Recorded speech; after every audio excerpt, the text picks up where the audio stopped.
Diseño y gestión de proyectos. No, era para metodologías. Duche, déjeme encuentro entonces el documento. ¿Sí?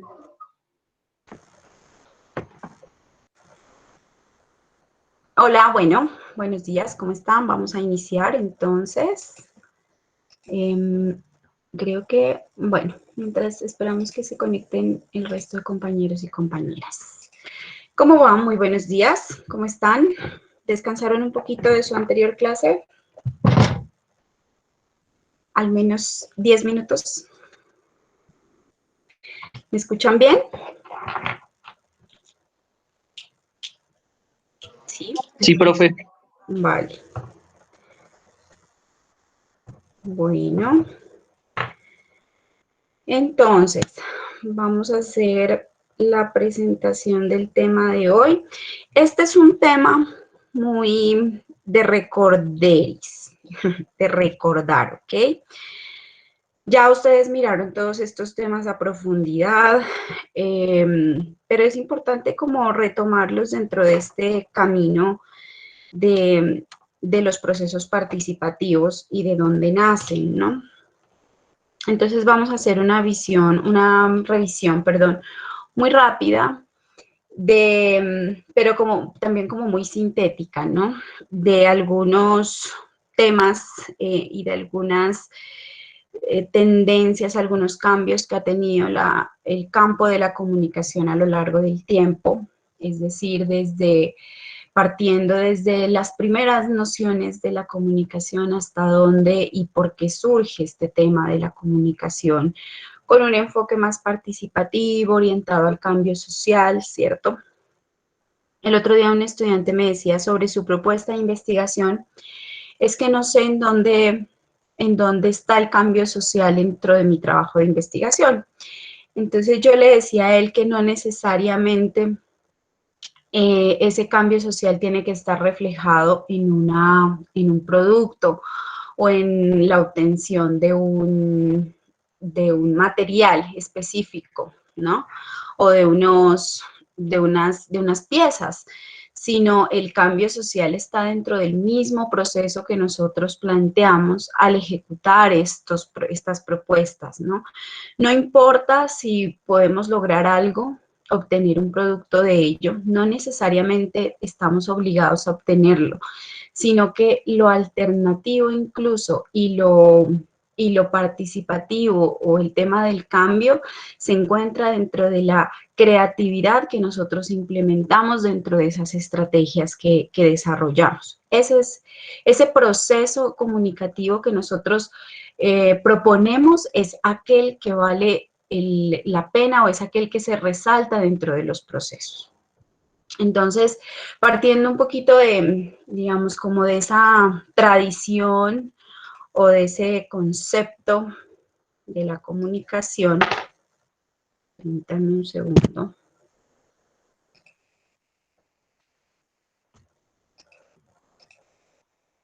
Ok, bueno, aquí hay 4 conceptos que hemos venido como conociendo a lo largo de su proceso formativo. En este curso pues le hemos dado como mucho énfasis al tema de la participación, ¿no? Y todo eso pues hacia dónde va, hacia dónde se dirige como es la idea de ese proceso participativo. Entonces partimos pues de unas nociones iniciales, ¿no? Que ustedes conocen muy bien, que lo vieron en teorías de la comunicación, y que tiene que ver con esas nociones iniciales de qué se concebía como comunicación. Entonces, por un lado, pues tenemos ese proceso de transmisión de información, donde tenemos una fuente, ¿no? Un receptor, una fuente que tiene el conocimiento, ese saber, y un receptor que pues desconoce, ¿no? Que no tiene o que necesita esa información. Vemos también una comunicación que en unos inicios se realizó de manera jerárquica, ¿no? Que iba, digamos, en una sola dirección o era unidireccional. En este caso, esa fuente era la que transmitía y quien planeaba qué mensajes transmitir también, sin interesarnos, pues, qué pensaba o cómo recepcionaba ese receptor o ese escucha o quien nuestro interlocutor, perdón, sin interesarnos qué pensaba o cómo recepcionaba esa información. Y entonces esta noción de comunicación empezó a tener también unas transformaciones, ¿no? Y pues ahí es cuando se instaura como si fuese o con la necesidad de generar un diálogo en el que hay un feedback, ¿no? Una retroalimentación, una respuesta, donde hay un intercambio, donde nos acercamos a ese receptor y el receptor a esa fuente y donde nos escuchamos y establecemos consensos. Y ahí es donde empiezan a surgir como estas nuevas tendencias de la comunicación y esa incursión de la comunicación hacia otros escenarios, ¿no? Franz Portugal dice que él habla de unas rupturas epistemológicas y él se refiere a eso como la noción de pensar en otras formas, en otras alternativas propias, innatas, acordes con nuestra realidad social para poder comunicar, ¿no? Y a eso se refiere también ese cambio social que se busca a partir de la comunicación. ¿Y que por qué propende? Principalmente por esos espacios de empoderamiento de la ciudadanía, ¿no? A partir no solamente de la manipulación de los medios o del manejo de los medios, sino también de sus propios procesos sociales. El poder de decisión también, que sean sostenibles esos procesos, es decir, que se puedan mantener en el tiempo, que se sigan replicando y que no sean solamente ejercicio de una vez, y la posibilidad de escuchar esas voces que han sido reprimidas a lo largo de muchos años por diferentes situaciones de carácter político, económico, ¿cierto? Cultural incluso. Entonces se ve en esa posibilidad del cambio social unas nuevas rutas para las personas, ¿no? Para las comunidades y para grupos de personas que de pronto en alguna medida han sido desligadas o deslegitimadas de su propia autonomía y su poder personal y comunitario. Entonces, la comunicación entra a ser un catalizador. Un catalizador es como ese elemento que permite generar cambios, ¿no? En química, cuando ustedes veían química en el colegio, les decían, bueno, es que esta sustancia es catalizadora entre esta y esta. ¿Y eso qué quería decir? Que esa sustancia catalizadora ayudaba a generar un proceso entre esas otras dos. De eso se trata la comunicación. O pues ese ha sido como el reto también de la comunicación a lo largo del tiempo. Y es importante también mencionar que esto ha surgido también en nuestro contexto latinoamericano con mayor fuerza, ¿no? Que hay muchas experiencias también dentro de otros contextos, por ejemplo, en el África, ¿no? También se han dado como muchas experiencias que procuran el cambio social, pues en nuestro contexto fue donde surgió con gran fuerza, ¿no? Toda esta tendencia de pensarnos la comunicación para otros fines. Y ese catalizador o esos procesos comunicativos, ¿qué es lo que buscan? Generar espacios o procesos de diálogo a través de los cuales las personas definen quiénes son, qué quieren, hacia dónde van, cómo pueden obtener algo. Y esto está muy relacionado con el tema del empoderamiento, ¿no? Entonces, pues dentro de las primeras nociones, pues se habla de la comunicación para el desarrollo, ¿no? Hoy ya no hablamos tanto de la comunicación para el desarrollo, sino para el cambio social. Pero en su momento, ustedes saben que la comunicación tiene unas etapas, ¿no? Que también, digamos, se ciñen a unas formas de pensamiento y están relacionadas también con unas etapas algunas etapas políticas o económicas incluso.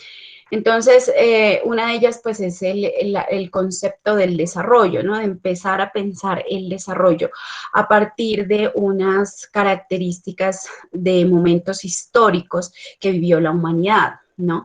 Y a partir del crecimiento y de fortaleza de algunas políticas o de algunos proyectos políticos eurocéntricos y norteamericanos que empezaron a crecer, ¿no? Que empezaron a fortalecerse a partir de los años 40 y unas concepciones muy propias, ¿no? De ellos de desarrollo, de lo que es desarrollo. Y esas políticas o esas nociones, esas tendencias ideológicas, pues fueron las que llegaron acá, llegaron para Latinoamérica, pero entonces, ¿bajo qué condiciones, no? Y bajo qué características y contextos. Entonces fue ahí cuando surgió como ese choque un poco, ¿no? De esas políticas que venían a ser o que intentaban ser adaptadas a nuestras realidades que eran completamente diferentes. Y surgen algunas iniciativas en favor de esas políticas de desarrollo, ¿no? Y una de ellas es lo que conocemos como la cooperación internacional, es decir, esas ayudas o esas alianzas esos aportes que generan otros gobiernos hacia las naciones latinoamericanas con el objetivo de generar procesos de desarrollo, pero que básicamente pues detrás de ese velo del apoyo y del desarrollo, pues está la necesidad de mantener una incidencia o una influencia política y económica en estos territorios, es decir, estaríamos hablando de nuevas formas de colonización, ¿no? Sin embargo, o de una nueva etapa de colonización, o de mantener inclusive esos procesos de colonización, pero ya no desde la colonización como la conocíamos, pues cuando empezaron como todos los procesos de independencia y estos temas, sino desde otro ámbito, ¿no? Una colonización más de pensamiento, de poder tener como esa participación o esa incidencia en nuestros propios procesos, bueno, desde diferentes enfoques y perspectivas. Y claro, también está la posibilidad de mantener esa escala o esa posición industrial o esa producción industrial de esas naciones acá en nuestros territorios.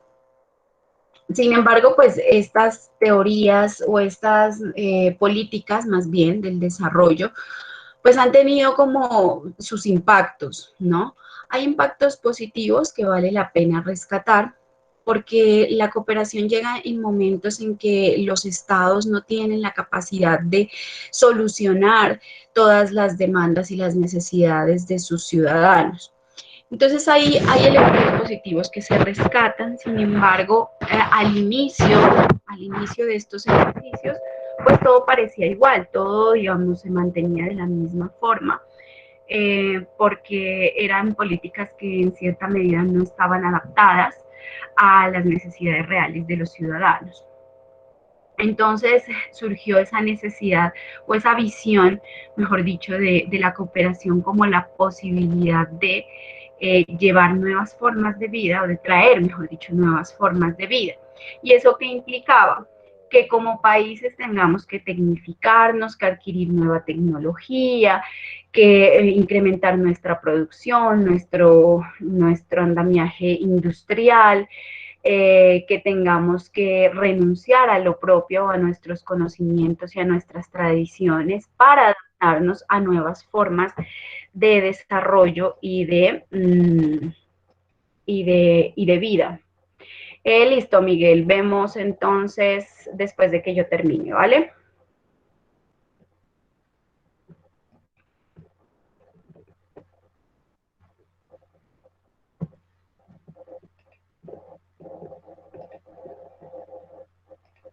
Volvamos a la presentación. Ok, entonces pues ese fue como el debate, ¿no? Nos renunciamos a lo nuestro, pero a cambio de qué y sacrificando qué, ¿no? Para lograr qué también. Entonces, pues ahí hay muchos elementos que empezaron a ponerse en riesgo, no solamente nuestra, nuestra cultura o nuestras tradiciones, nuestras formas de vivir bien, sino también nuestros propios medios, ¿no? Nuestros recursos, nuestra soberanía incluso. Entonces ese ha sido como el debate de entender qué es desarrollo y cómo lo aplicamos a nuestros contextos, sobre todo latinoamericanos. Y pues de aquí surgen, ¿no?, algunas respuestas o algunas contrapropuestas a esas y críticas a esas políticas desarrollistas que se estaban dando. Entonces, por ejemplo, en los años 70 hay algo que se conoce como la Revolución Verde, que fue todo ese boom del agroquímico aplicado a los cultivos, ¿no?, para mejorar su rendimiento y productividad, pero eso que generó, ¿no?, qué efectos negativos sobre la tierra, sobre las fuentes hídricas, sobre las mismas personas, sobre la salud de las personas, ¿cierto?, para generar mayor productividad. Entonces, esa es una de las políticas, digamos, que podemos ver evidenciadas en ese aspecto, ¿no? Porque acá antes, digamos, que teníamos una producción, pero pues a menor escala, y lo que se necesitaba era producir para nosotros, pero también para llevar a otros lados o para exportar. Entonces, esas potencias mundiales empiezan a competir por ese control del tercer mundo, ¿no?, a través de una dominación ideológica y también de las armas incluso, y dominación política, reconvertir esas industrias de guerra en industrias de paz a partir de esas ideologías o esas formas de pensamiento, de apoyo también a las comunidades en el tercer mundo. Y obviamente pues surgidas todas estas alianzas o estos propósitos para buscar mercados donde se pueda también traer, donde se pueda posicionar esos productos que estaban surgiendo en otros contextos o en estos contextos, ¿no? Entonces, de esa manera, pues, era como una búsqueda, ¿no?, de nuevos espacios, o sea, por eso les digo, como una nueva forma de colonización. Y eso desde el mercado, ¿no?, desde la política, incluso, desde la cultura. Entonces, esa reflexión es la que menciona Franz Portugal cuando dice hay una ruptura epistemológica, o se necesita una ruptura epistemológica. Y eso genera o deriva en unas luchas de liberación y descolonización de América Latina desde el pensamiento. ¿Por qué? Porque las culturas pues estaban viendo como barreras y se empezaron a ver como barreras para ese desarrollo, para esa modernización, ¿cierto? Como para esa forma de pensamiento eurocéntrico. Y para eso pues se hizo uso de los medios, ¿no?, de los medios de comunicación. ¿Y a través de qué? De la producción de contenidos, de mensajes que fueran en una sola línea, que generaran como esa homogeneidad del pensamiento y del ser incluso, todos para todos los contextos sociales, culturales, ¿no?, sobre ciertas políticas o sobre ciertas necesidades. Entonces, por ejemplo, el tema del tarrito de leche entera en polvo es uno de esos ejemplos de pensamiento homogeneizador, ¿no? ¿Por qué? Porque pues se le quitaba a la madre la posibilidad de continuar con su proceso de lactancia, porque para posicionar un producto muy bueno, complementario, adicionado con vitaminas y bueno, tantas cosas, ¿no?, que nos empezaba a ofrecer el producto. Pero esto también, digamos, como desvalorizando y estigmatizando también la lactancia y el poder que tiene la leche materna para las generaciones, ¿no?, para los niños, los bebés.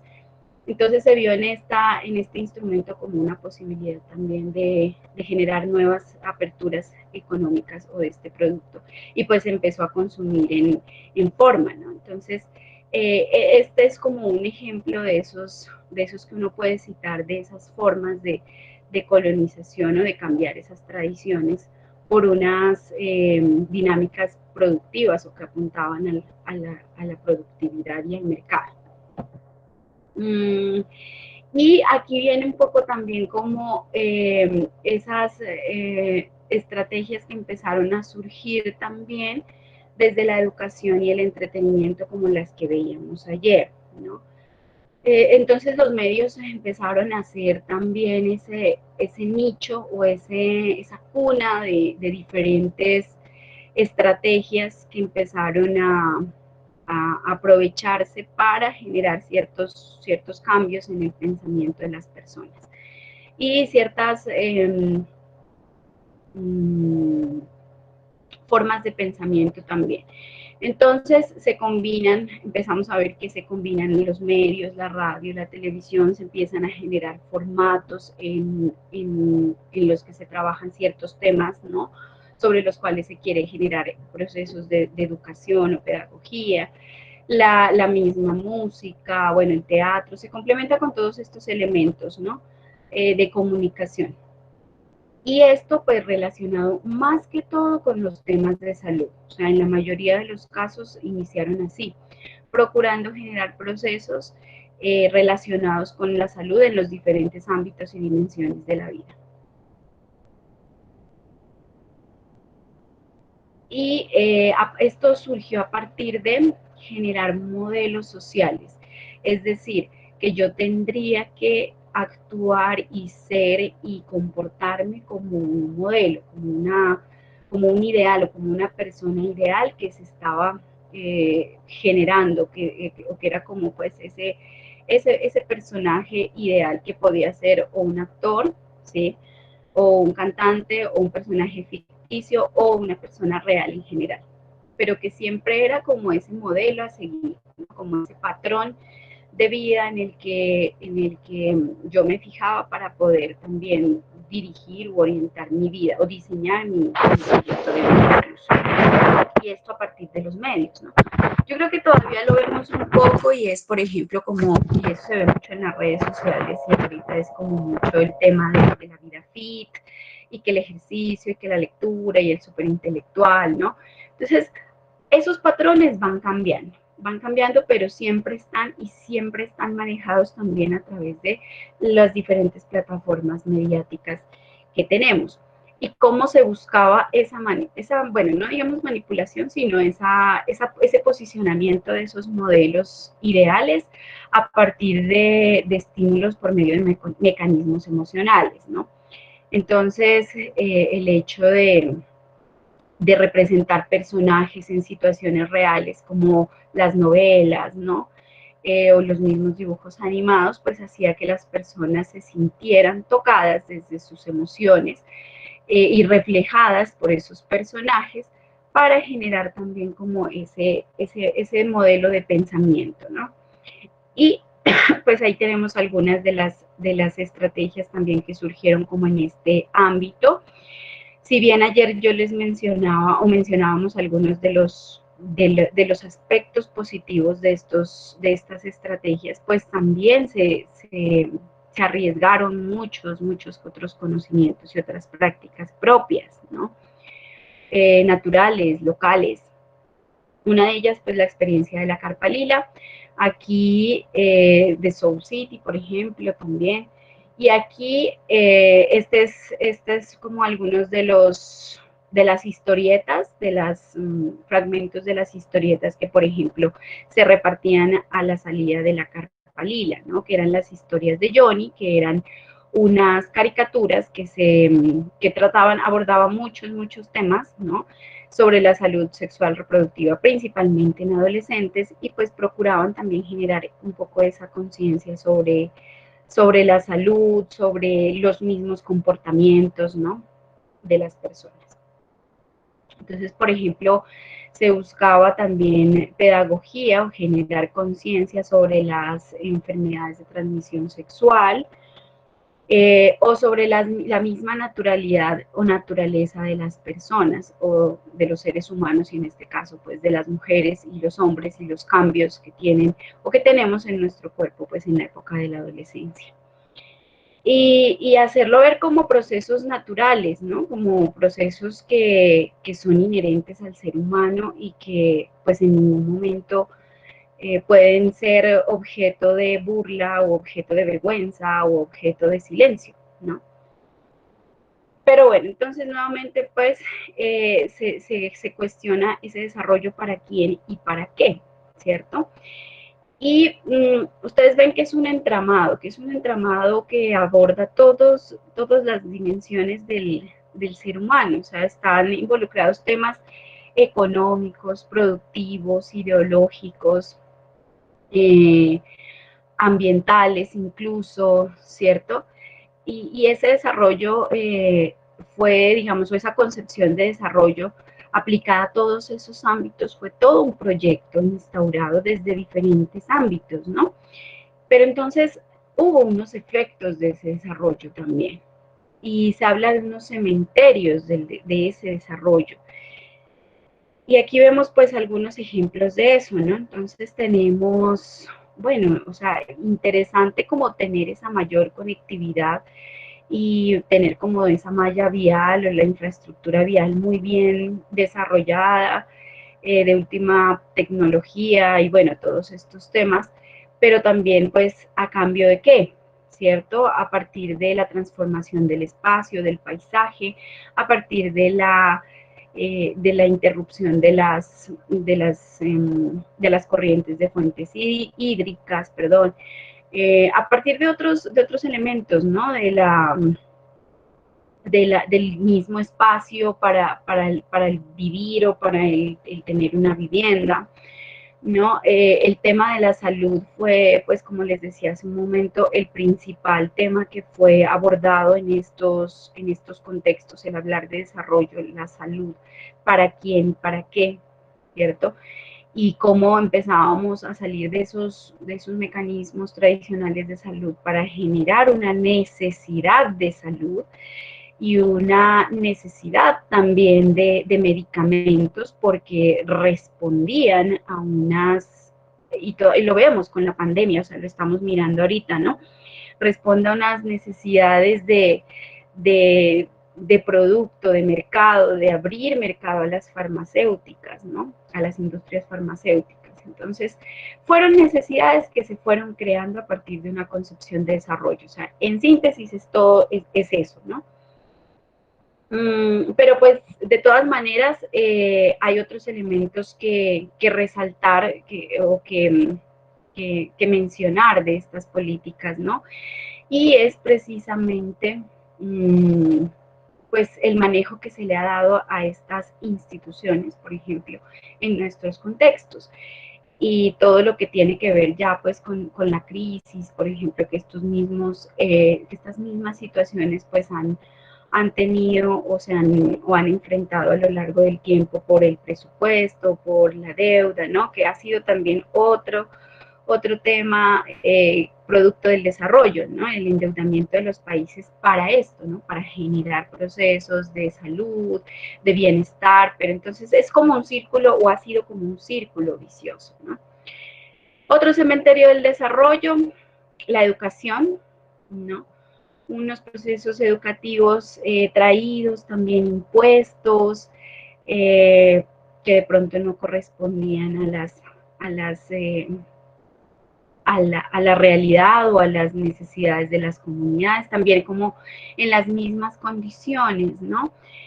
Aquí pues vemos a los niños en una situación pues muy compleja, recibiendo sus clases en un lugar pues que no sería como muy apropiado para eso, pero también es eso, ¿no? Como el desarrollo le ha quitado la oportunidad a otros, por ejemplo, a estos niños o a esta escuela en general de tener como ese espacio apropiado, de tener los recursos, ¿no? Porque esto se ve en situaciones o en lugares en donde tenemos a escasos 200 metros una retroexcavadora o una empresa, una multinacional minera, ¿no? Y esto es lo que vemos allí, o sea, estos son los escenarios que alcanzamos a ver en esos lugares, en esas comunidades alrededor de estos proyectos que no retribuyen en ninguna medida el esfuerzo y la buena voluntad también de las personas y el uso del territorio como tal, ¿no? O de los recursos.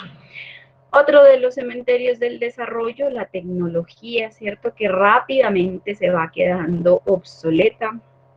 y después no sabemos qué hacer con todo esto, con toda esta basura, ¿no? Entonces la enterramos, la quemamos, ¿cómo la procesamos?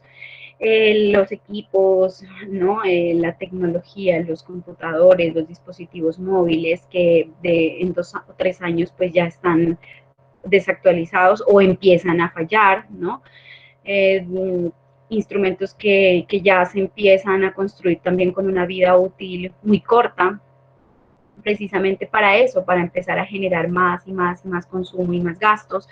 Pero entonces, ¿qué hacemos con esto, no? O sea, ¿hacia dónde estamos yendo? O la misma explotación, ¿no? Es otro de los cementerios del desarrollo, la deforestación. Entonces vemos por acá esta ampliación de esta frontera de la deforestación o de la tala indiscriminada de árboles.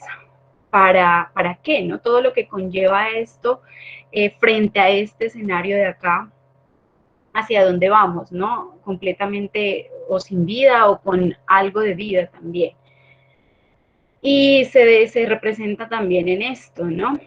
En imágenes como esta tan triste y como tan desoladora, o esta imagen también, pues que es otro de los cementerios del desarrollo, ¿no? Entonces, ¿quién es el culpable en todo esto? Yo creo que hay como varios actores allí dentro de ese debate, ¿no? Y muchas veces tiene que ver con que no se escucha a las comunidades y las comunidades tampoco tienen a veces la posibilidad de hablar o de comunicar o de ser escuchadas incluso frente a aparatos políticos que son muy fuertes también, ¿no? O que están pues bastante consolidados. Y por eso surgen estas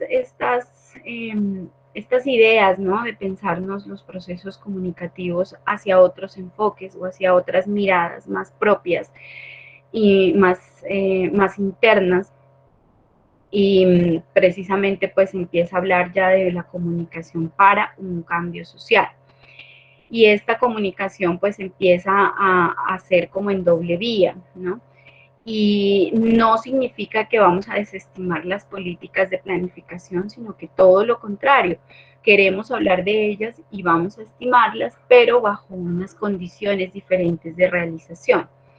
¿Por qué? Porque entonces nos enfrentamos a unas situaciones de corrupción que son también todas las que se han visto ahorita, las que conocemos ahorita y, por ejemplo, las que han generado situaciones como las que vimos ahorita en las imágenes, la planeación vertical, ¿no?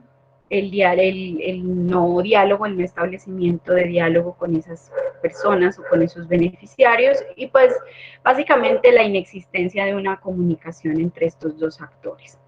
Las comunidades también se han enfrentado a esas debilidades o esas dificultades, ¿no? Han sido o se han visto enfrentadas a desorganización, de pronto no están muy fuertes, son débiles, quieren algo, saben que lo quieren, pero no lo han podido materializar, están sometidas al poder también, sometidas a la corrupción, o tienen liderazgos locales ilegítimos, también mediados por la corrupción o por los intereses particulares. De pronto han perdido también ese sentido de apropiación de su territorio, de sus recursos, de su lugar, de su contexto, de sus mismas comunidades, y pues también se han visto como en la incapacidad de expresar esas necesidades o en la imposibilidad de expresarlas, ¿no? Por eso se ha procurado como por esa apropiación a partir de los procesos comunicativos. Y entonces ahí es cuando se empieza a hablar de la necesidad de abrir espacios de participación para las personas. Y es ahí cuando nacen estas nuevas ideas o estas tendencias de la comunicación surgidas a partir de esas luchas sociales, de esa posibilidad o esa necesidad de participar, de mostrar, ¿sí? De decir algo que denominan algunos autores como este es mi lugar de enunciación, yo estoy aquí y esto es lo que me está pasando a mí. Frente a esas políticas que estaban llegando, ¿no? ¿Y esto qué implica? Pues que pensemos en una revaloración de esas identidades, de nuestras expresiones también, la promoción de cambios sociales colectivos antes que un proceso, que pensarnos en un proceso individual, acciones de comunicación desde las comunidades y no para ellas, sino que surja en el seno de las comunidades, y la participación de ellos, pues, fundamental para liderar estos procesos desde los ámbitos políticos y sociales, ¿no? Pensando en que, pues, han sido varias situaciones las que han derivado en esto. Entonces, pensar en que no podíamos acceder o tener nuestra propia tierra, en que se nos estaba coartando, se nos estaba quitando nuestra libertad o ese lugar de enunciación colectivo, que se estaban oprimiendo nuestras culturas, que había injusticia social, que había olvido, abandono estatal, y no solamente que hubiera pues esa carencia de información y conocimiento, porque sí la había, sino que finalmente estábamos siendo deslegitimados. Bueno, y esto es algo relacionado con la participación, y es precisamente, a esto se le denomina la escalera de la participación, y es cuando ya se empieza a teorizar sobre la participación, ¿no? Entonces, bueno, sabemos que queremos o que hay una necesidad de que las personas participen, pero hay también unas escalas o como unos niveles de participación, y todos los procesos de desarrollo o de cambio social pues apuntan hacia allá, ¿no? Lo ideal es generar ese proceso de autodesarrollo, que implica pues que sean las mismas comunidades quienes se empoderan o quienes están, digamos, al frente de esos procesos de desarrollo. Hay una participación interactiva, que es aquella en la que las personas participan, o sea, tienen un grado en la formulación, en la evaluación también de los procesos. Se generan procesos de enseñanza-aprendizaje, pero no, digamos que es como un eslabón antes, ¿no? de ese autodesarrollo. No hay un completo empoderamiento, pero ya les falta como muy poco a estas personas para poder llegar a ese autodesarrollo.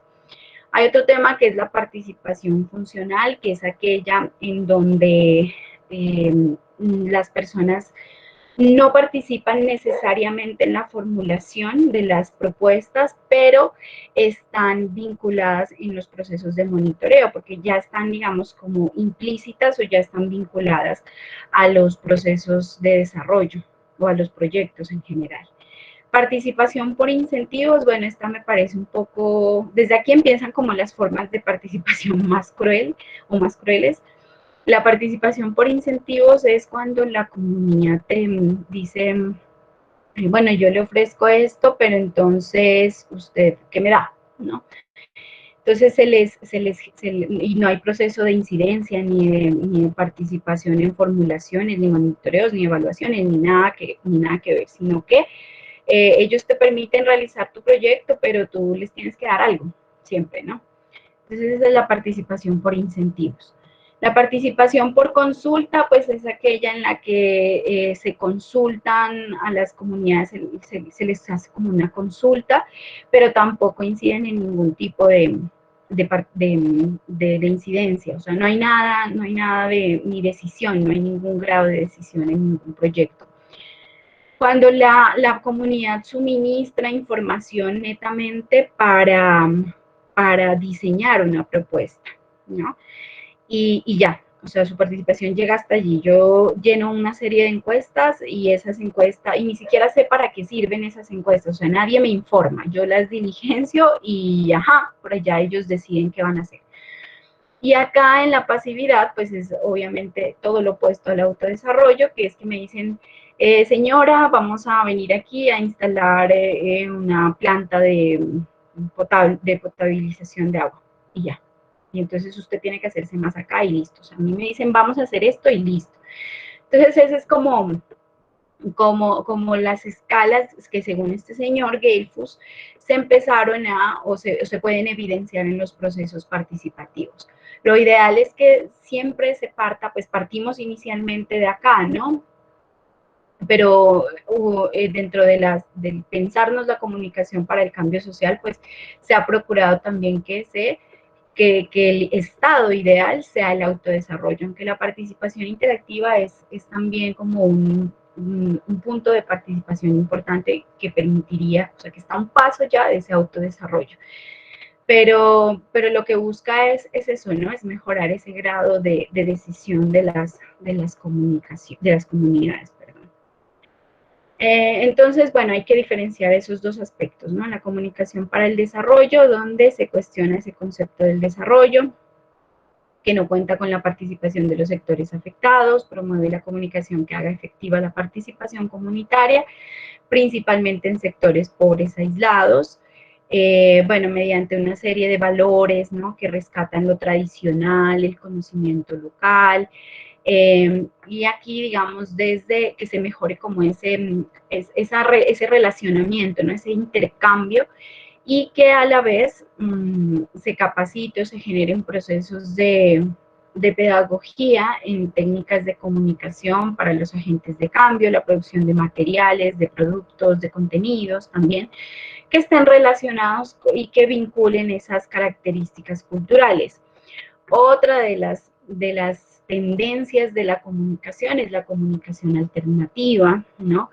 Que tiene ya un tinte más político incluso, ¿no? Nace por esa lucha social y por esa necesidad de darle como una respuesta y generar como esfuerzos contestatarios para llegar a esos espacios que se le habían negado a ciertas sociedades o que habían estado reprimidas, ¿no? Socialmente. Entonces aquí en la comunicación alternativa, ¿quién aparece? Aparecen los estudiantes, los campesinos, los obreros, las mujeres, los jóvenes, los indígenas, los afrodescendientes, todos estos actores tradicionalmente relegados, ¿no? Reprimidos, oprimidos, que buscan en los medios una posibilidad de acceder y de mostrarse, ¿no? De acceder a la información y demostrarse también y demostrar esa lucha. Pero esta, digamos que ya es un poco más contemporánea, aproximadamente en la década de los 90. 80-90. ¿Qué busca entonces esta comunicación alternativa? Apropiarse de la gestión del proceso comunicacional que involucra también la participación comunitaria. No era tanto un medio o unas posibilidades de pensar en desarrollo, sino conquistar la palabra, ¿no? Y mostrarse, decir, bueno, yo estoy aquí y yo existo.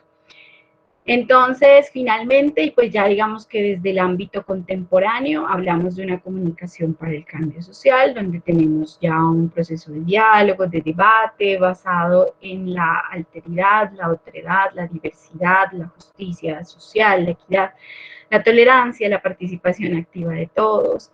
El proceso, lo que les decía al inicio, ¿no? El proceso comunicacional es más importante que generar productos, ¿no? Es lo alternativo, lo positivo de esta comunicación es eso, es qué generamos, cómo lo hacemos, el camino, la ruta que implementamos para poder generar un proceso de cambio social. La participación de los actores se da en el marco de un proceso de crecimiento colectivo, ¿no? En el que se busca, pues, generar también un espíritu colaborativo, y la generación de los productos es complementaria, o sea, si lo generamos, pues maravilloso, pero lo más importante y lo más valioso dentro de la comunicación para el cambio social es la generación del proceso de organización o del proceso comunicativo. Y también, pues, apelando un poco a la cultura, ¿no? A la tradición. Vamos por acá. ¿Qué características tiene la comunicación comunitaria? La apropiación, la lengua también, la generación de contenidos, el uso de tecnología apropiada, ¿no? De acuerdo con las necesidades de cada proceso comunicacional, generar redes, generar convergencias, ¿no? Y aquí es donde entramos nosotros como comunicadores. Entonces, ¿cuál es nuestro papel dentro de todo ese proceso de cambio social? Primero que todo, encontrar ese equilibrio entre la teoría o entre lo teórico y lo práctico, ¿no? Entre el conocer y ya el hacer. Y ese es el reto, creo que de los más grandes que tenemos. Nuestro reto también es generar esa experiencia directa en los procesos de desarrollo, el involucramiento y conocimiento de estos procesos, conocer obviamente las técnicas, los procesos comunicativos, ¿sí? Para generar procesos también o apoyar procesos pues muy coherentes y pertinentes con cada realidad, el pensamiento estratégico para poder generar estrategias que permitan que se logren esos objetivos, no solamente desde un ámbito, sino desde todos los ámbitos que implica una sociedad. La tecnología, pues es el uso de la tecnología, nuestro conocimiento, nuestro manejo, es un aliado, es una herramienta de nuestro trabajo indispensable y tenemos que conocerla. Ustedes están también como en ese proceso de encuentro, de búsqueda. El uso alternativo de los medios, es decir, darles un uso diferente, un uso creativo, no el mismo de siempre, sino generar otras expectativas para los mismos medios, ¿no? Son ustedes facilitadores de esos procesos, del diálogo, del debate, y pues la importancia de involucrarnos para generar todo eso y apostarle a esos procesos, importante involucrarnos en esos ejercicios de identidad cultural, social, de involucrarnos en esos procesos, en la cultura, ¿no? En esas características de las comunidades y de las sociedades, porque esa es la única manera de poder ser facilitadores de los procesos o ser puentes, ser conexiones, ser rutas, ¿no? Muchas veces nos convertimos en eso, en voceros de una comunidad. Entonces, ¿qué hacemos si yo no la conozco, no conozco no me he involucrado en sus procesos, no conozco nada de ellos, ni de cómo funcionan, ni cómo se organizan familiar, cultural, colectivamente, socialmente, ¿no? Políticamente. Entonces, ese es el reto del comunicador o es el papel del comunicador dentro de las instancias más sociales, más comunitarias, ¿no? Ese es el reto de nosotros o de los comunicadores finalmente en estos contextos, ¿no? O quienes han decidido optar por este campo de la comunicación. Ese era como un resumen muy rápido que quería hacerles de estos temas, pero ¿para qué? ¿No? Y aquí viene también como el cierre de esta fase que aglomera, que reúne como todos estos temas que hemos venido desarrollando en este curso, ¿no? Durante este mes y medio. Bueno, sí, mes y medio. Entonces esto viene relacionado con el ejercicio, digamos, en el que queremos ver cómo se reflejan o se interiorizan o se muestran también estos contenidos, ¿no? Y para eso quería proponer el último ejercicio de esta fase del curso, porque vamos a entrar a las metodologías como tal, y es entender todos estos temas que involucran la participación, los derechos humanos, los mismos medios, ¿cierto? A partir de esas luchas de ciertos grupos sociales. Entonces nosotros somos 13 en este grupo, ¿cierto? Y tengo aquí 13 grupos sociales de los cuales vamos a hacer una indagación, vamos a hacer una breve investigación acerca de esos temas, ¿no? Del tema de un poco de su historia, pues como, digamos, como cuáles han sido esas luchas que han tenido estos grupos. ¿Cómo qué grupos? Por ejemplo, les voy a nombrar un ejemplo, los indígenas, la población afro, migrantes, el adulto mayor, bueno, los mismos líderes sociales. Estos son temas también de la actualidad, la población rom, bueno, hay muchos actores ahí, ¿listo? Entonces, cada uno de nosotros va a elegir uno de estos actores y va a hacer una breve indagación durante la próxima semana acerca de esas características, de esas conquistas en cuanto a la participación, y es que sí han desarrollado medios también, qué medios han desarrollado, si lo han hecho a través de algún medio alternativo, cuáles han sido como esos medios que les ha permitido a estos grupos buscar o procurar esa participación, esa representatividad o esas luchas por sus espacios de participación y también por sus derechos humanos, porque eso viene allí involucrado, ¿no? Con algunas características, como por ejemplo, si se encuentran cifras como las estadísticas poblacionales, ejemplo, entonces, ¿cuántas personas ROM hay si quieren hacerlo a nivel nacional, puede ser a nivel nacional, bueno, ¿cuántas personas ROM o cuál es el número de población ROM en Colombia? Qué dificultades han enfrentado con respecto a esos espacios de participación y de derechos humanos, y si han empleado un poco de su historia también, ¿no? Y si han empleado algunos medios alternativos o algún medio comunitario para reflejar un poco esas luchas. Entonces, la consulta consiste en eso. ¿Listo? ¿Y qué vamos a hacer con esa consulta? ¿O para qué nos sirve esa consulta? ¿O cómo la vamos a reflejar? La vamos a reflejar a partir de un producto comunicativo que ustedes realicen. Puede ser, el producto comunicativo es libre, pueden utilizar cualquier herramienta audiovisual, animación, de gráfica, lo que puede ser también un podcast, ¿sí? Cualquier herramienta que ustedes diseñen, cualquier producto que ustedes diseñen es válido, que no sea muy extenso porque el 30 de septiembre pues los vamos a presentar todos, serían 3 experiencias, 13 consultas que ustedes hagan, ¿sí? Pueden utilizar, por ejemplo, hay algunas plataformas de videoanimación como esta, no sé si la conocen, hay otra que es muy usada, se me escapa el nombre ahorita. A ver, yo lo tengo por acá. Bueno, pueden hacer infografía también.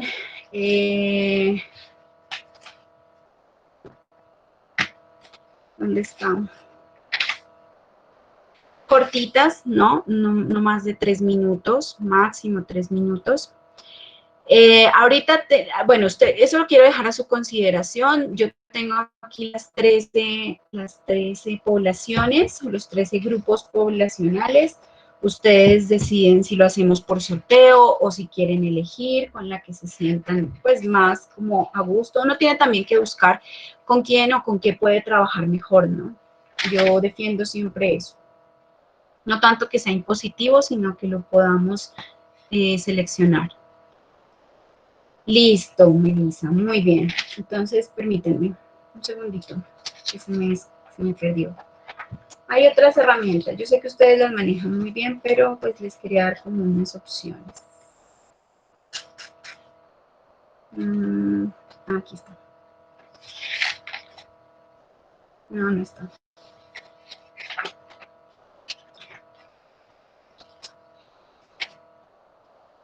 Ay, no está. Bueno, ahorita lo busco y ya les digo, mientras nos presenta Miguel su exposición, ¿listo? Bueno, entonces, Melissa dice que ella escogería el tema afro. Eso está muy bien. Voy a anotar. de una vez. Eliana, líderes, listo, perfecto. Ya les voy a decir qué otros espacios, qué otros actores tenemos. ¿Listo? Un momentito.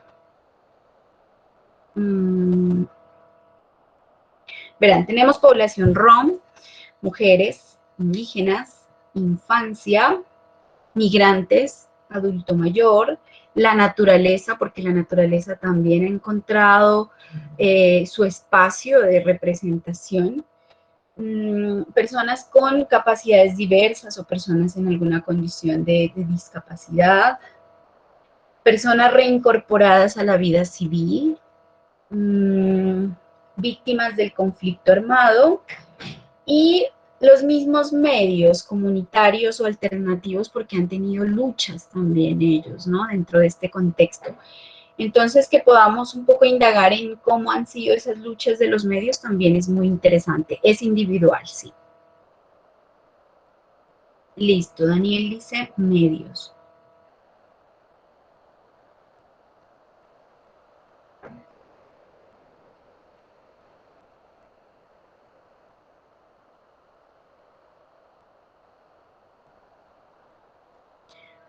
Mujeres, Mafe Torres, ok.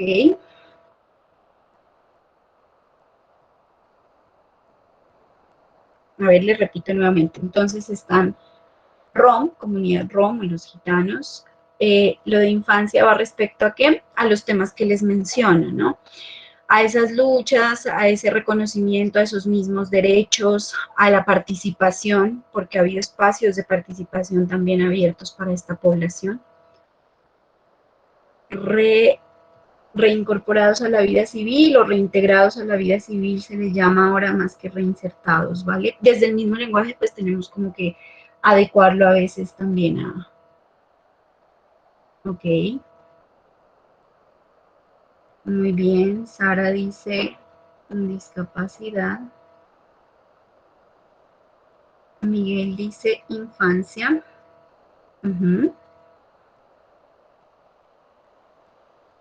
Mafe Riascos dice ROM. Sí, ROM son los gitanos, ¿no?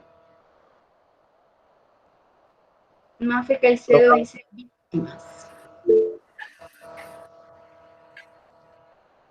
Listo, Mafe dice víctimas. Mafe Riascos dice ROM.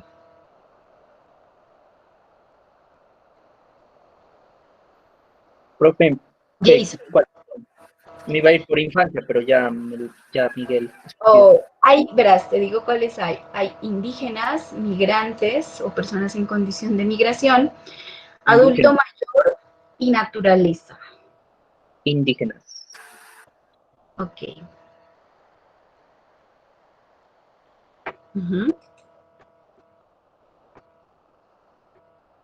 Bueno, faltaría el resto de compañeros. El material.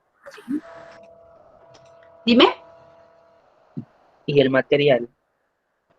Ya, el material, a ver, yo tengo ahí algunos documentos, pero la idea es que ustedes también hagan la investigación para recabar la información. ¿Listo?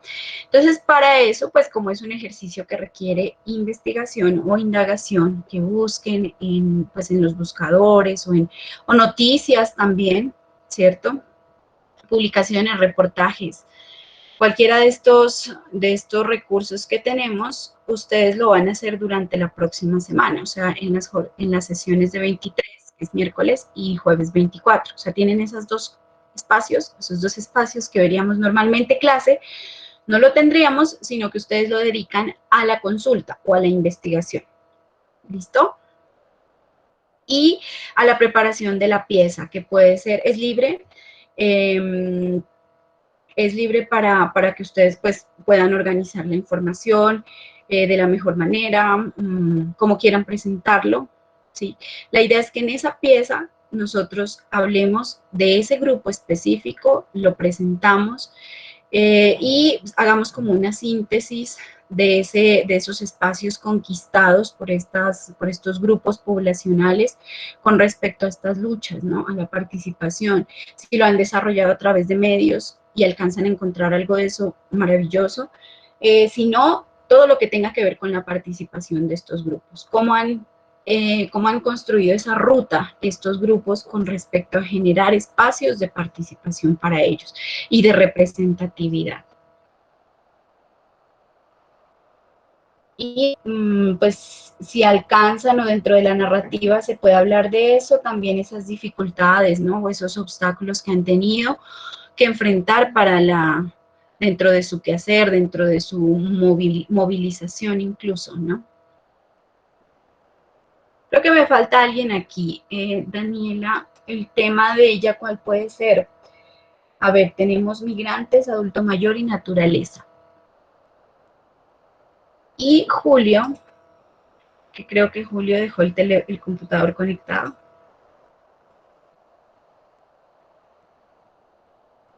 Ese sería Mafe. Si gustas tú puedes escoger o ella después que se comunique conmigo, como quieras.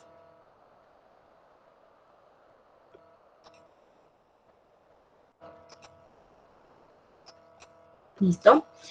Bueno, entonces esa es la dinámica. Sí está claro, dentro de la próxima semana no nos veríamos en estos espacios, sino que están destinados para su consulta, para la producción de la pieza, y el 30 nos vemos aquí nuevamente en espacio de clase para la presentación de las piezas. ¿Listo? Profe, y en el caso de que uno, por ejemplo, listo, ya está investigando sobre el tema y tales, pero uno, diga, necesite su intervención o como que hacerle alguna pregunta sobre el tema, como para que quede más claro a la hora de entregar la pieza, si se va a brindar ese espacio o pues ya contamos nomás. Podría ser entonces dentro de 8 días. Yo igual pues tengo que estar aquí siempre, ¿no? Entonces podría ser dentro de 8 días, yo estaría aquí conectada y ustedes se pueden conectar a hacerme consultas, preguntas, estaría en este mismo espacio, entonces, dentro de 8 días, el jueves.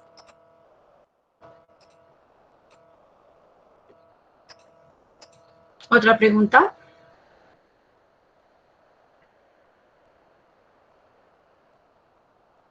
Bueno, entonces, Miguel, te escuchamos. Tienes la palabra. Vale, perfecto. ¿Vas a presentar? ¿Tienes algo que proyectar? No, yo vi que la otra vez lo hicieron hablado y me pareció muy chévere hacerlo así, entonces Listo, solamente. perfecto. Vale, te escuchamos.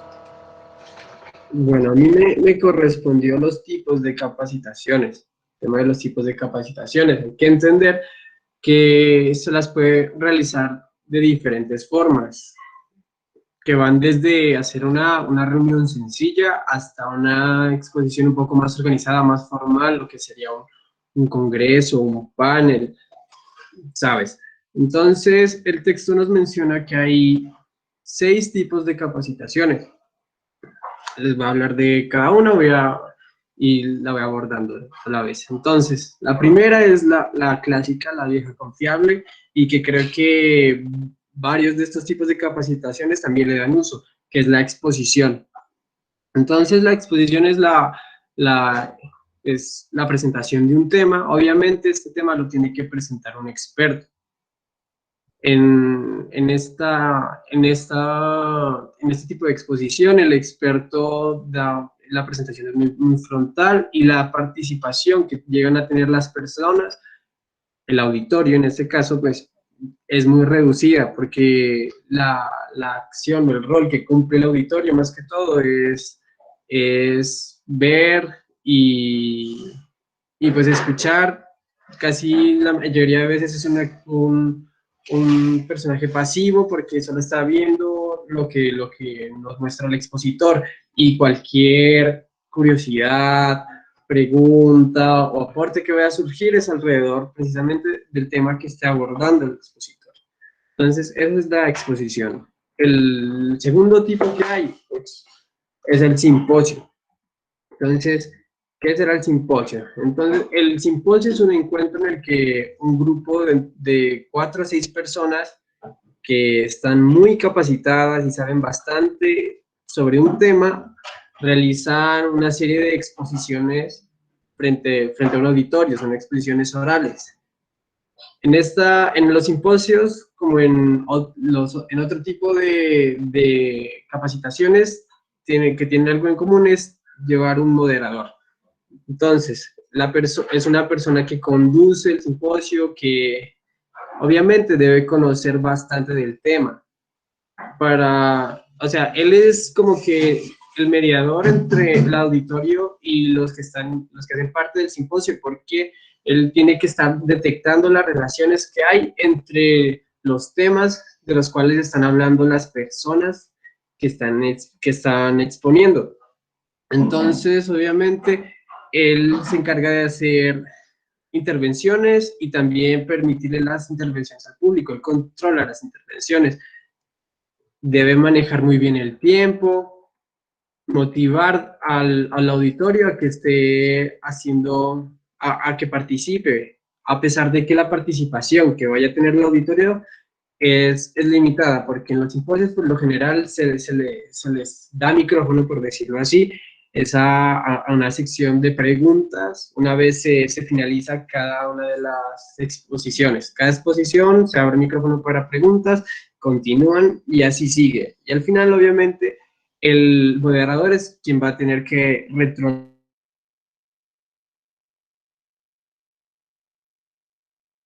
Ya es la mesa redonda. Eso también es conocida, nos la han aplicado hasta en nuestros salones, cuando habían salones XD. Entonces, la mesa redonda consiste también en una serie de exposiciones que son sucesivas, cuenta con entre 3 y 6 especialistas. De esta le digo luego a la profe que nos aclare la diferencia entre esta y el panel, porque los encontré un poco difusas. Entonces, bueno, son entre 6 y 3 especialistas, en la que cada uno se para y sus aportes son de distintas perspectivas. Entonces, se contemplan los distintos puntos de vista que se tienen respecto a un tema o una problemática. Y al finalizar, se presentan resúmenes y conclusiones que se tengan, se resaltan cosas que hayan en común, también las diferencias que hay. Para esto, como les digo, el moderador tiene que tener cumple un papel muy importante, porque si no coordina bien la discusión que tiene la mesa redonda, porque en la mesa redonda básicamente se dialoga sobre un tema, se plantean preguntas, se debate. Si el moderador le permite a los miembros de la mesa redonda que comiencen a disociar o que se desvíen del tema por el cual interesa hacer la mesa redonda, pues ahí las cosas ya no van a estar funcionando bien. El moderador es quien va guiando la discusión. Y la participación del público es activa, es un poquito más activa porque se le invita a las personas del público, a quienes están observando la mesa redonda, a que hagan preguntas, que nos aporten sus conclusiones, que nos hasta incluso pueden llegar a tocar temas que no se contemplaron. Sin embargo, el moderador es quien debe manejar el tiempo y manejar que no se haga una profundización que desvíe la atención del tema principal que se está tocando en la mesa redonda. Ahora sigue el panel.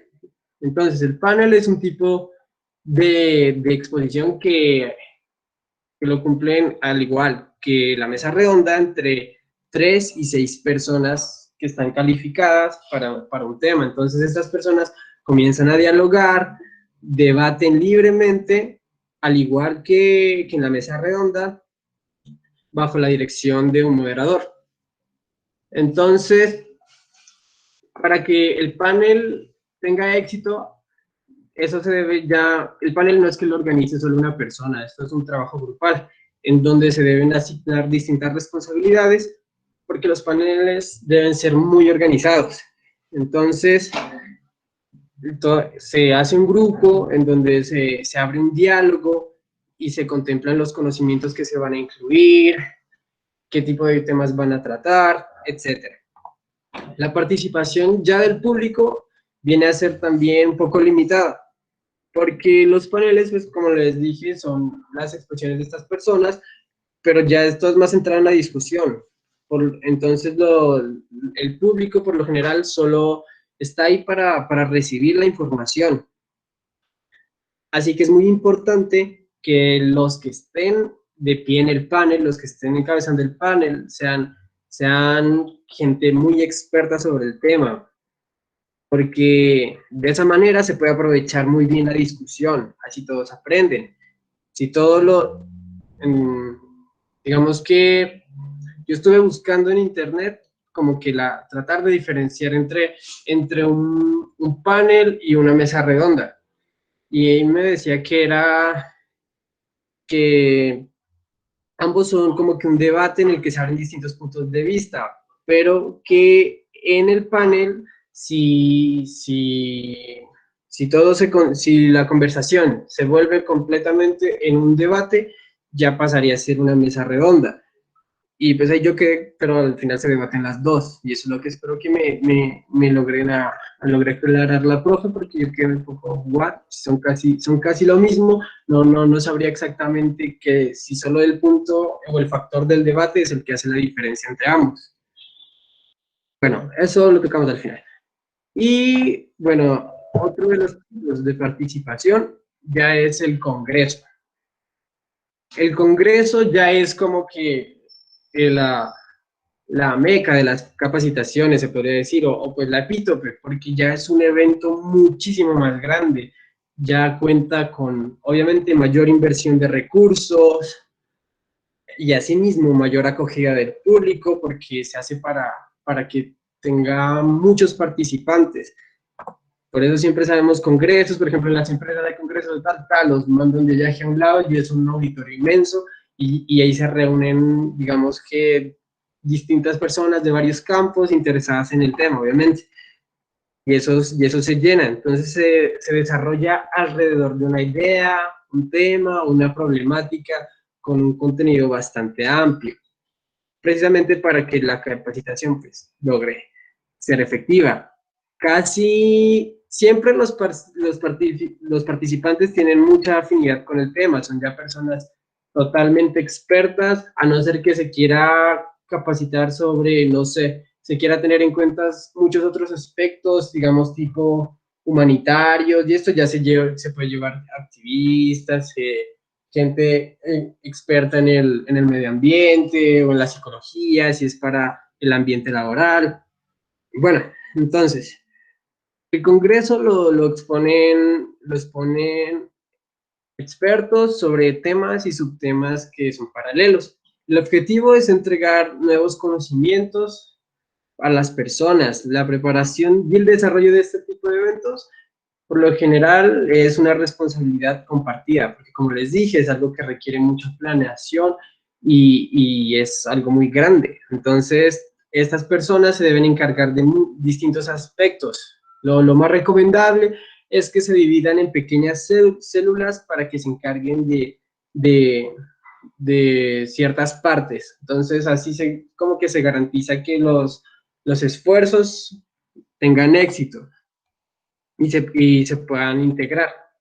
Obviamente, para sacarle provecho a este evento es necesario hacer constantemente sesiones. O sea, antes de uno hacer el congreso, tiene que hacer, no sé, una serie, yo diría, para mí estaría bien unas cuatro sesiones, una para, no sé, poner ideas, hacer lluvia de ideas, luego ya se plantean estructuras, metodologías, lo que se va a usar a lo largo del congreso. Por algo los congresos duran como hasta una semana, algunos inclusive. Mínimo un día, máximo una semana, es hasta donde yo sé. Los participantes, ellos en los congresos, yo diría que es el rol más pasivo de todos estos tipos de capacitación que les he mencionado, porque ellos solo están sometidos a escuchar. Ok, digamos que listo, se les abre un pequeño espacio para micrófono abierto, pero ya es algo muy controlado. Entonces, en el Congreso, por lo general, listo, se prima tocarse sobre un tema, pero es el tema que las organizaciones que financian y promocionan el congreso, pues quieren que se toquen. Pueden haber muchos contenidos, necesidades y problemáticas que los participantes que se encuentren en el congreso quieran tocar, pero que al final en el congreso no se toca. Y eso puede ser muy desmotivador, por eso es muy importante a la hora de planear el congreso, como que alguien que esté diciendo, hey, tengan en cuenta la opinión del público, hay que ser muy participativo con eso, incluir no solo la opinión de los dirigentes y de los que van a armar el congreso, sino de las personas que lo van a recibir. En todo caso, el congreso pues, puede llegar a mucha gente y tiene mucha información, por eso, por lo general, los congresos buscan tener un respaldo institucional. Siempre vemos por ahí que la alcaldía está apoyando, que la gobernación, que distintas instituciones del Estado están ahí presentes, solo por pues, según el texto, y a mí me parece también algo muy lógico para darle mayor credibilidad al Congreso. Bueno, ahora vamos con el último tipo de capacitación que hay. Ese es el taller. El taller es un espacio para la construcción colectiva, o sea, es algo mucho más participativo, en donde se combina la teoría y la práctica alrededor de un tema. Para esto, obviamente, a las personas que se reúnan al taller, se debe buscar que cuenten como mínimo con la experiencia o con la necesidad de aprender el tema que se va a tocar. Entonces, en el taller para que sea efectivo, obviamente, suelen participar un número limitado de personas que realicen un trabajo para realizar un trabajo activo, o pues se puede hacer un taller grande, pero hacer eso de reducirlos en distintas distintas células.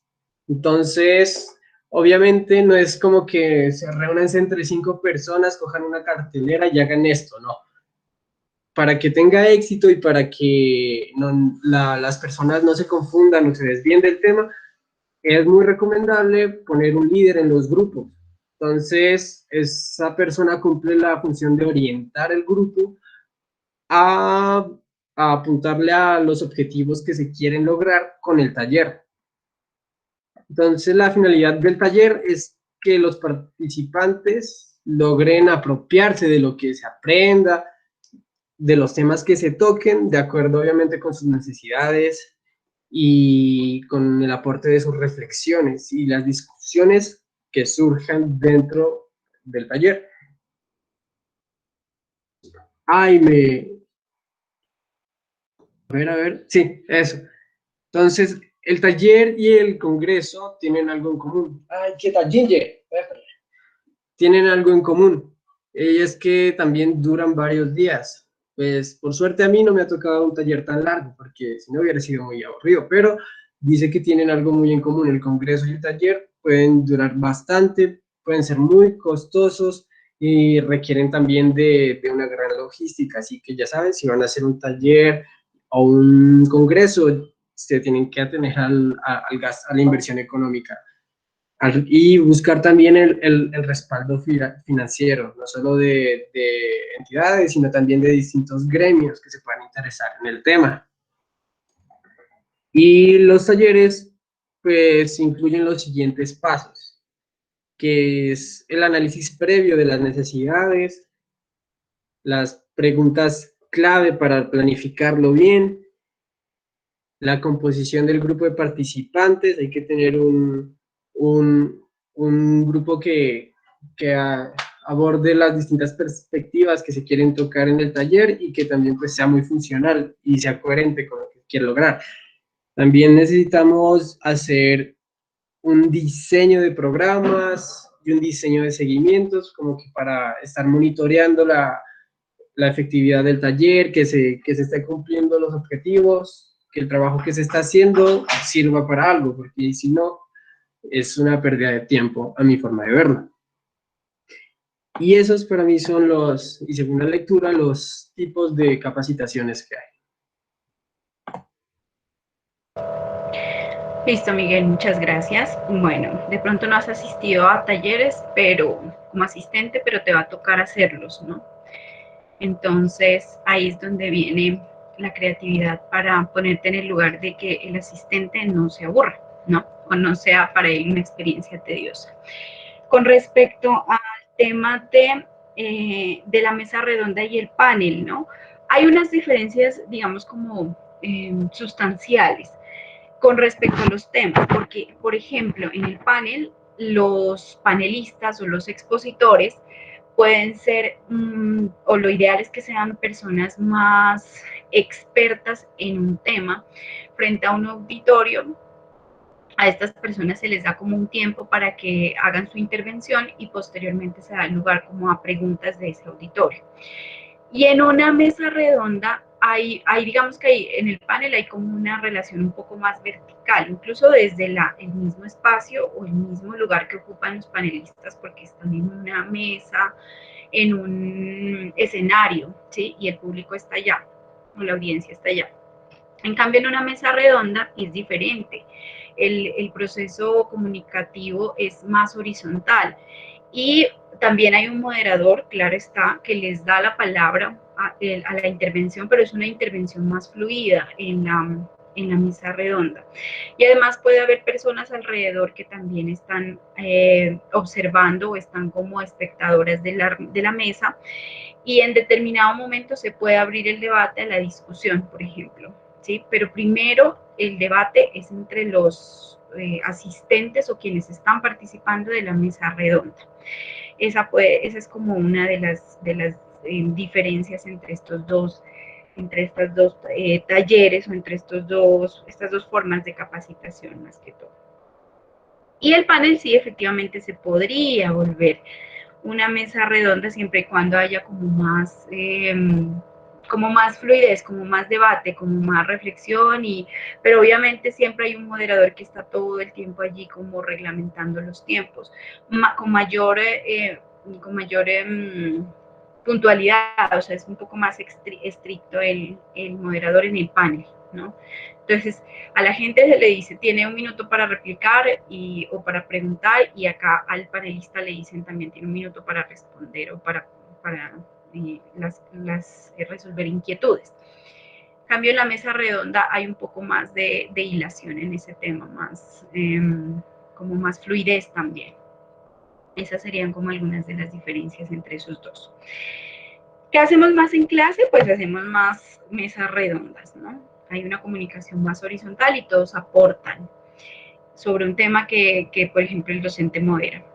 Pero cuando ustedes van a un evento más académico, la universidad, que la Semana de la Comunicación, puede haber un panel, ¿no? Aunque ustedes pueden replicar, pueden preguntar, pero después de un buen momento de haber escuchado la posición de cada panelista. Entonces, esa es la diferencia. Bueno, chicos y chicas, entonces hemos llegado al final. Reiterar los compromisos, entonces dentro de 8 días yo estaría en este espacio para que ustedes, si tienen alguna inquietud, alguna pregunta, se puedan conectar, hablamos un rato aquí en este espacio, en este mismo espacio virtual y resolvemos esas inquietudes y nos veríamos entonces el 30, que es un miércoles, con la presentación de sus piezas, ¿listo? O de sus productos. Vale, profe. Profe, gracias. ¿Preguntas? ¿No? Bueno, Gracias. en el camino, muchas gracias, que tengan buen resto de día. Gracias, profe. Gracias, profe. Gracias, profe. Chao. Chaito, Eliana, ¿te puedes quedar? Una cosita. ¿Tiene que haber producto audiovisual? ¿Qué me dices, perdón? Que sí, o sea, tiene que haber algún video o producto audiovisual en lo que pues tenemos que exponer. Es libre, ¿no? Es libre, puede ser un podcast, puede ser una infografía, puede ser una serie fotográfica, puede ser, si la pueden lograr, ¿no? Puede ser ¿Sí se puede hacer fotografía? Sí, también. Y yo olvidé darles como unos programas en los cuales se pueden hacer algunas animaciones que seguramente ustedes las conocen, que son Beyond, Animaker, aunque Animaker es como más complejo, pero pues es igual chévere. Y Powtoon, que ustedes también los manejan muy bien. Si quieren hacer algo como de animación o involucrar otras video incluso. ¿Listo? Listo, profe, muchas gracias. Vale. Bueno, cuídense mucho. Profe, no se vaya. Dime, Miguel. Muchas gracias, profe. Hasta luego. Daniel, hasta luego.